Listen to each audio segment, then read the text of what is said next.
جب اللہ تعالیٰ کامیابی کو 4 شرطوں کے ساتھ مشروط قرار دے رہا ہے تو ظاہر بات ہے یہ چاروں لازم ہیں،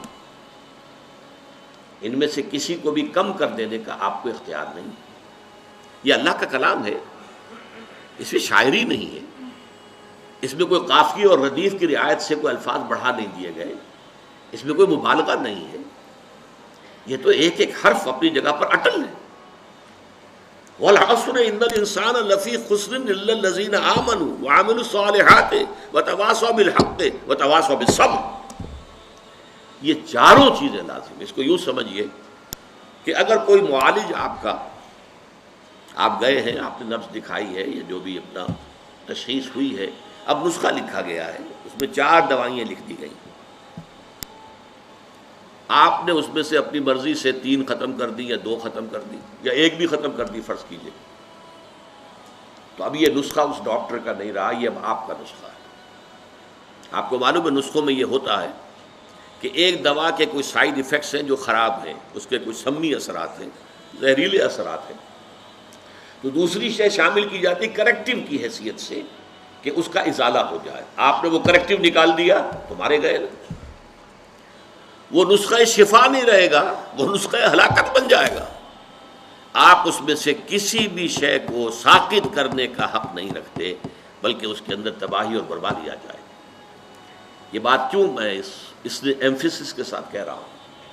آپ اگر جائزہ لیں گے تو معلوم ہوگا کہ ہماری عظیم اکثریت محض ایمان کی بنیاد پر کامیابی اور نجات اور فوز و فلاح کی 100% امیدوار بن کر بیٹھی ہوئی ہے، اور ایمان بھی صرف زبانی کلامی ایمان، اور اگر عمل صالح کو تھوڑا بہت ہو گیا، نماز روزہ ہو گیا تو کیا کہنے صاحب، اس کے بعد اب ظاہر بات ہے کہ کوئی سوال ہی پیدا نہیں ہوتا کہ ہمارا کئی معاملہ جو ہے ناکامی کا ہو جائے۔ تواصی بالحق اور تواصی بالصبر تک تو کسی کے پہنچنے کا سوال ہی نہیں، ہمارے ذہنوں سے خارج ہے۔ یہ بھلائی کی تبلیغ کرنا یہ مولویوں کا کام ہے، ہمارا کام تو نہیں، یہ ہمارے تصورات ہیں۔ ان تصورات کو توڑ پھوڑ کر صحیح دینی تصور کو واضح کرنے کے لیے سورۃ العصر جو ہے اس پر غور و فکر اور تدبر۔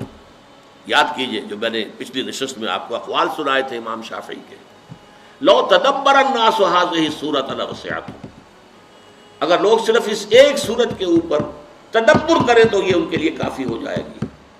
لو لم ينزل من القرآن سواها لکفت الناس، اگر قرآن میں سوائے اس ایک سورت کے اور کچھ نازل نہ ہوتا تو یہ بھی انسانوں کے لیے کافی تھی۔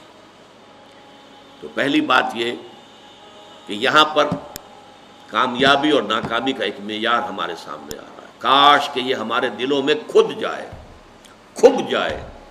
جیسے کہتے ہیں کہ نقش فی الحجر، پتھر میں جیسے کوئی چیز جو ہے کھود دی جائے، ایسے ہمارے دلوں میں یہ حقیقت کھد جائے۔ کامیابی ان چیزوں سے ہے، ایمان، عمل صالح، تواصی بالحق، تواصی بالصبر۔ کامیابی دولت سے، وجاہت سے، اقتدار سے، جائیداد سے، سرمایہ سے نہیں۔ نمبر 2، یہ کم سے کم لوازم ہے نجات کے۔ نمبر 3، ان میں سے کسی کو ساقط کرنے کا آپ کو اختیار نہیں۔ اب اس کے لیے میں آپ کو ایک قول سنانا چاہتا ہوں، امام فخر الدین رازی رحمۃ اللہ علیہ، آپ کو معلوم ہے تفسیر کبیر بہت بلند تفسیر ہے اور بہت مفصل تفسیر ہے، 30 اجزاء میں ہے، اگرچہ اس میں فلسفہ، منطق، فلکیات اس زمانے کی، اس میں کافی کچھ چیزیں ایسی ہیں جس کی بنا پر عام طور پر اس تفسیر کا وہ مقام نہیں سمجھا جاتا، بلکہ بعض حضرات جو ہیں، خاص طور پر جو اہل حدیث مزاج کے حضرات ہیں، وہ تو کہتے ہیں فیہ کل شیء الا التفسیر، اس میں ہر چیز موجود ہے سوائے تفسیر کے۔ اس لیے فلکیات کی بحثیں ہیں، ریاضیات کی بحثیں ہیں، منطق کی بحثیں ہیں، تو بہت ہی اس اعتبار سے وہ اب ایک خاص دور کے اندر تو یوں سمجھیے کہ اس کا بہت بڑا جو ہے مقام، بہت اونچا مقام تھا۔ آج بھی میں اسے بہت اہم تفسیر سمجھتا ہوں۔ انہوں نے اس صورت کے بارے میں جو بات کہی ہے، هذه الآیہ، اس تیسری آیت کے بارے میں کہتے ہیں، علم ان هذه الآیہ فیہا وعید شدید، اس آیت میں بڑی شدید وعید اللہ تعالیٰ کی طرف سے آئی ہے۔ بأن اللہ تعالی حکم بالخسار علی جمیع الناس، اس لیے کہ اللہ تعالیٰ نے تو خسارے کا، بربادی کا، تباہی کا فیصلہ کر دیا تمام انسانوں کے لیے. الا من کان آتیا بہذہ الاشیاء الاربعۃ، سوائے اس کے کہ جو ان 4 شرطوں کو پورا کرنے والا ہو. وہی الایمان، وہ 4 شرطیں کیا ہیں؟ نمبر 1 ایمان، والعمل الصالح، اور عمل صالح، والتواصی بالحق، اور تواصی بالحق، والتواصی بالصبر، اور تواصی بالصبر.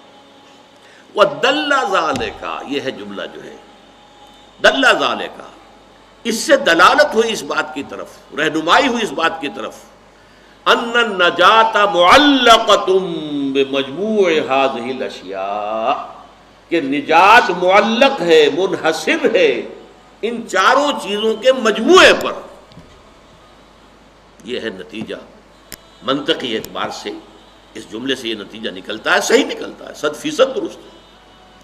اسی نجات کے لفظ کو جو میں نے لیا ہے، جو اس قول میں ہے امام راضی کے، نجات کی راہ، سورۃ العصر کے موضوع پر جو میری کتاب ہے، اور میں مشورہ دوں گا جن کو بھی دلچسپی سورہ مبارکہ سے ہو گئی ہو وہ ضرور اس کتاب کا مطالعہ کریں.